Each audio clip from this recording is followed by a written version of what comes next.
दिलीप जी, आप मानते हैं कि इस बार जो है चुनावी माहौल है और काफ़ी मुश्किल होगा पिछली बार से इस बार साधना आप लोगों को सीट शेयरिंग की अगर बात करें, क्योंकि इस बार घटक दल आपके साथ में ज़्यादा हैं। चिराग पासवान है, इधर जीतन राम मांझी है, इधर उपेंद्र कुशवाहा है। सबको एक साथ कैसे साधेंगे, क्योंकि आप मुख्य भूमिका में हैं। ये है कि घटक दल बहुत ज़्यादा नहीं है। अटल जी के समय आपने देखा कि हमने एनडीए गठबंधन कितने लंबे घटक की लिस्ट अगर फहरिस्त जारी करें, एनडीए गठबंधन बहुत ही क्लियर कट ट्रांसपेरेंसी के साथ, अंडरस्टैंडिंग के साथ चल रहा है। और जो हमारा अंडरस्टैंडिंग है वही हमारी चट्टानी एकता है। और सीट शेयरिंग का जहाँ तक सवाल है, सीट शेयरिंग में मैं आपको बता दूं, आपके माध्यम से मैं बताना चाहूँगा पूरे बिहार वासी को भी कि एनडीए में वही एक सबसे आसान काम है, वो है सीट शेयरिंग, जो मैं यहाँ पर बताना नहीं चाहता। सीट शेयरिंग हमारा बहुत ही अच्छे तरीके से होगा और कहीं कोई दिक्कत नहीं है। लेकिन एक सवाल ये है कि जीतन राम मांझी जी को सुना कुछ दिन पहले, उन्होंने जिस तरीके से कहा कि भूख जितनी है उतनी ही रोटी चाहिए। मैं बताता हूँ एक आपको। रोटी या टुकड़ा देने से आपको लगता है पेट आप भर एक जाएगा? जीतन राम मांझी जी की बात कर रहे हैं। हाँ।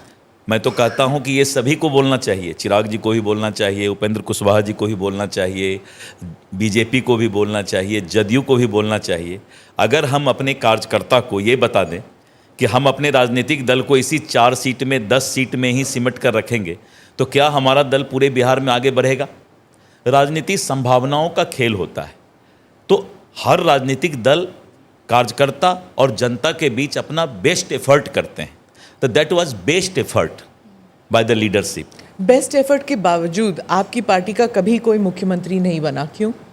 ये चिंता हमसे ज़्यादा आपको है, इसके लिए धन्यवाद। लेकिन नीतीश कुमार जी के नेतृत्व में बिहार को अभी बहुत कुछ आगे बढ़ना है। और नीतीश कुमार जी का नेतृत्व अपने आप में, अगर कभी आपको मिलने का उनसे मौका मिलेगा, he is really genius and he is engineer. उनका जो अपना स्टाइल है सरकार चलाने का, और एनडीए इसीलिए आज इंटैक्ट होकर नीतीश कुमार जी के नेतृत्व में आगे बढ़ना चाहती है। नहीं, वो जीनियस है इसीलिए बार बार मुख्यमंत्री बनते हैं, ये तो मोदी जी ने भी बताया। पर कितनी देर तक आप किसी और के सहारे आपकी पार्टी जो है यहाँ पर सरकार में रहेगी?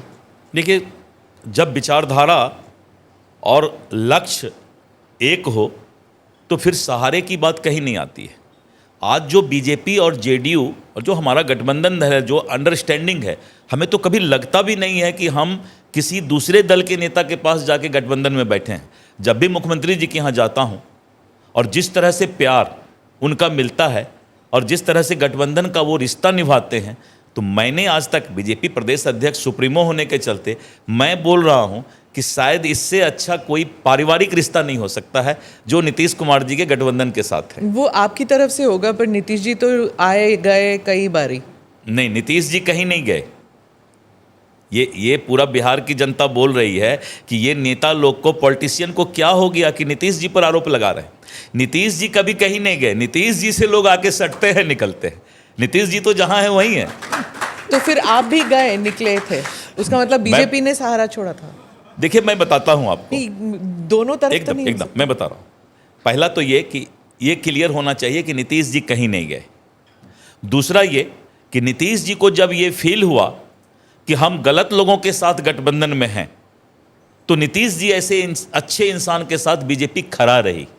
ना हम गए कहीं, ना नीतीश जी कहीं गए।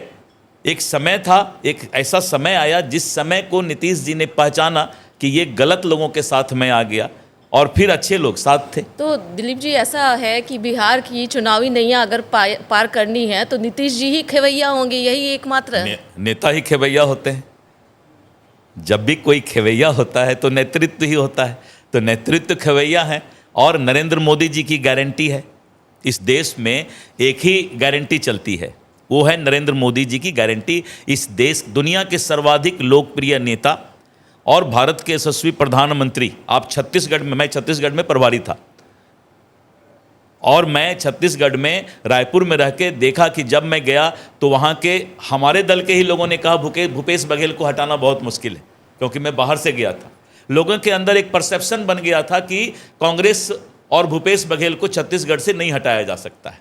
लेकिन आपने क्या देखा, जब बात आई सब्सिडी की, जब बात आई डिफरेंट केंदुपत्ता की, जब बात आई रोजगार की, नरेंद्र मोदी जी, जब हमारे प्रधानमंत्री जी ने जाकर कहा कि छत्तीसगढ़ वासियों नरेंद्र मोदी के गारंटी पर विश्वास करो, और आपने देखा कि एकाएक ये माहौल बदला छत्तीसगढ़ का और भूपेश बघेल की सरकार हट गई और हम 2/3 मेजॉरिटी से छत्तीसगढ़ में सरकार बनाए। तो देश की जनता नरेंद्र मोदी जी प्रधानमंत्री जी के गारंटी पर विश्वास करती है और नीतीश कुमार जी जो विकास पुरुष जिनको कहा जाता है उन पर विश्वास करती है। पिछली बार सिर्फ 15 सीटों का फर्क था गारंटी के बावजूद, इस बार?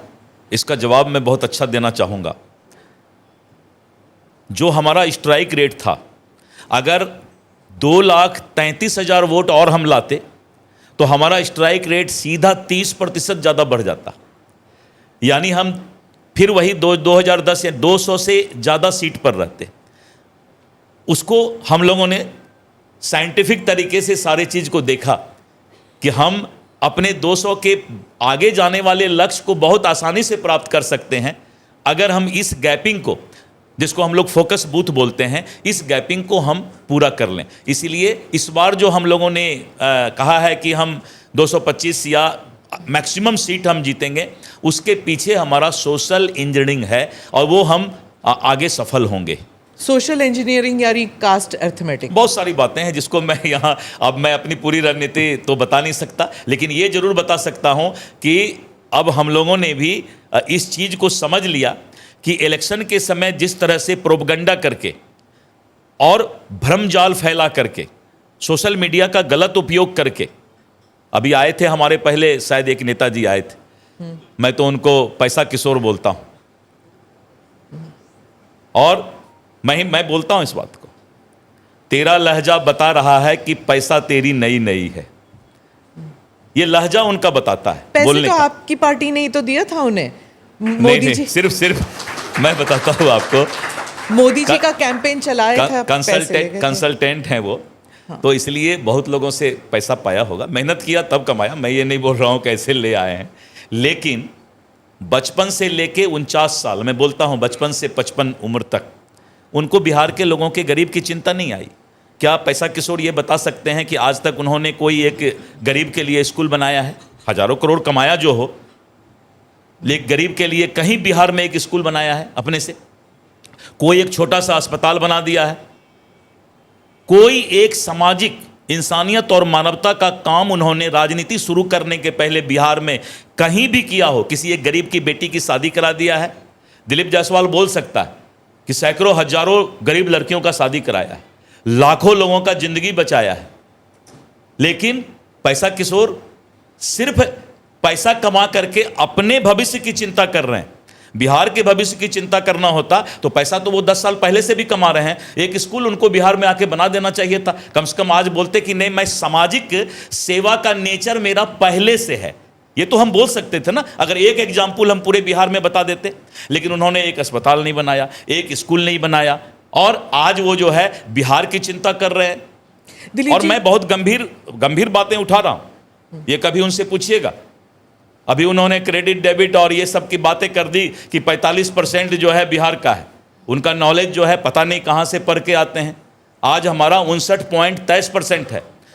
ये मैं बता रहा हूँ 3 महीने पहले की बात, 59.23%। लेकिन आज कहिए तो आज हम 62% पर हैं।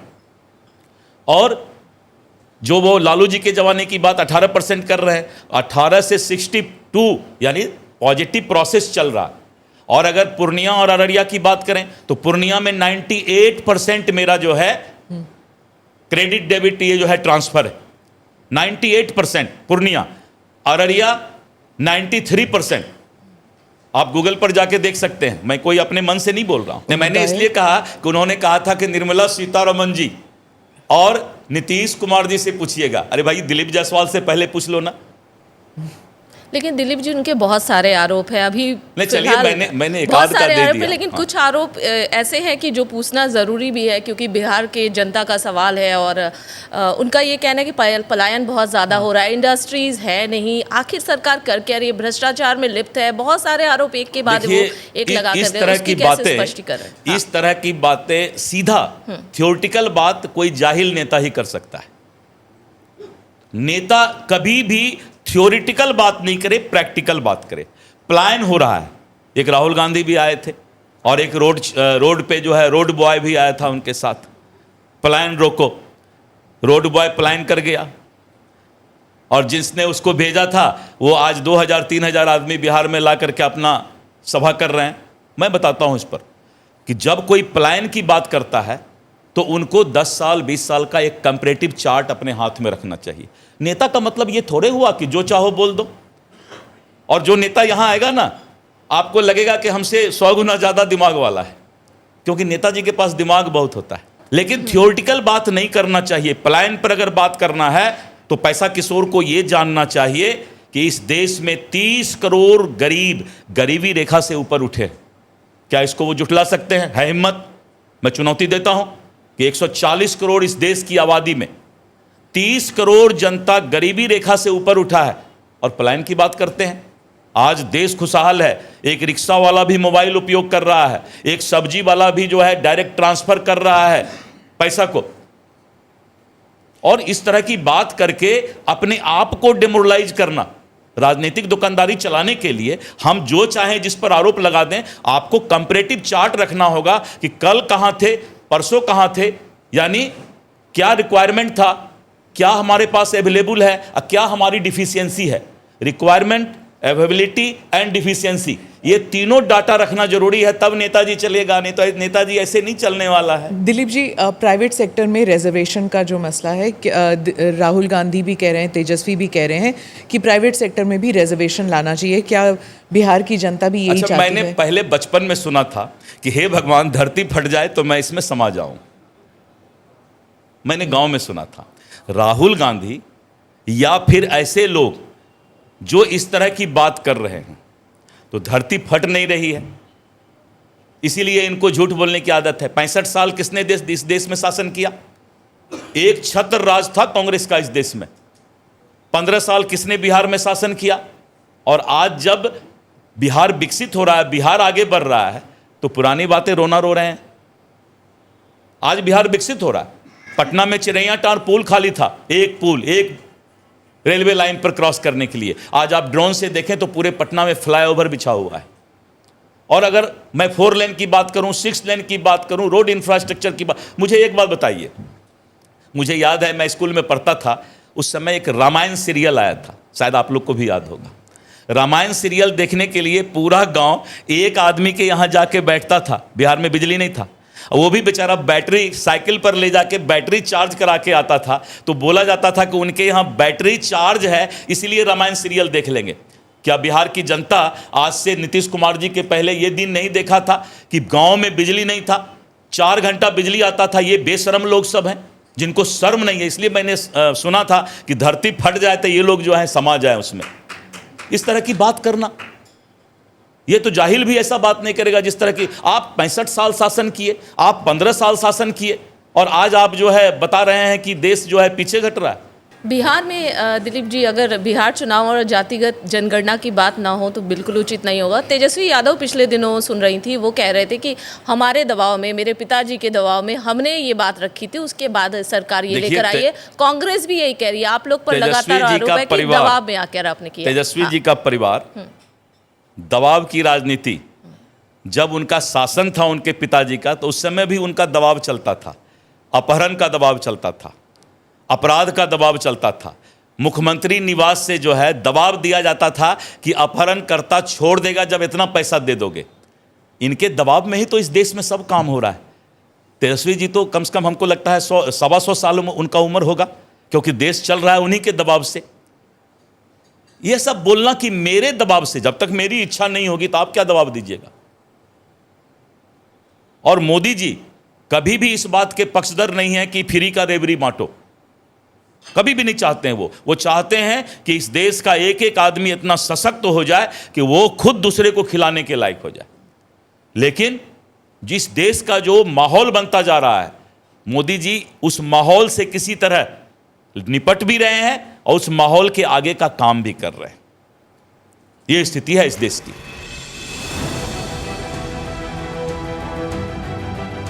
नमस्ते, जय Hind. you're watching ANI podcast with Smita Prakash. अगर हम उसको मस्जिद कहेंगे तो फिर विवाद होगा।